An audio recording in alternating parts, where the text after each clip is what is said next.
ਮੈਨੂੰ ਸ਼ੈਂਪੂ ਦੀਆਂ 2 ਭੁਰੀਆਂ ਮੰਗਾ ਦੇਣੀਆਂ ਮੈਂ ਨਹਾ ਹੀ ਲੈਂਦਾ ਹੈਂ।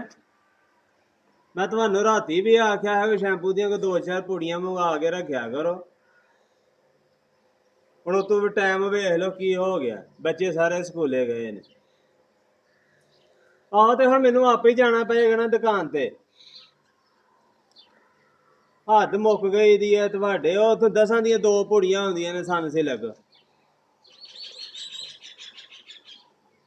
ਆਪੇ ਹੀ ਲੈ ਜਾ ਕੇ। ਤੈਨੂੰ ਕੀ ਹੋਣ ਡਿਆ ਹੈਗਾ? ਅਜੇ ਮੈਂ ਮੂੰਹ ਵੀ ਨਹੀਂ ਧੋਤਾ ਨਾ ਵਾਲ ਵਾਏ। ਸਵੇਰੇ ਸਵੇਰੇ ਬੰਦਾ ਦੁਕਾਨ ਤੇ ਜਾਂਦਾ ਚੰਗਾ ਲੱਗਦਾ? ਇੱਕ ਪੁੜੀ ਵੀ ਹੈ ਨਹੀਂ ਵਿੱਚ। ਰਾਤੀ 2-3 ਪਈਆਂ ਹੁਣ ਬੱਚਿਆਂ ਨੂੰ ਨਵਾ ਨੂੰ ਛੜਿਆ ਇਹਨਾਂ।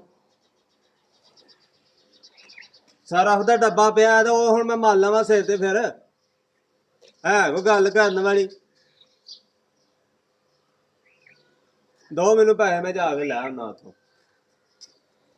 ਆ ਤੋਲੀਆ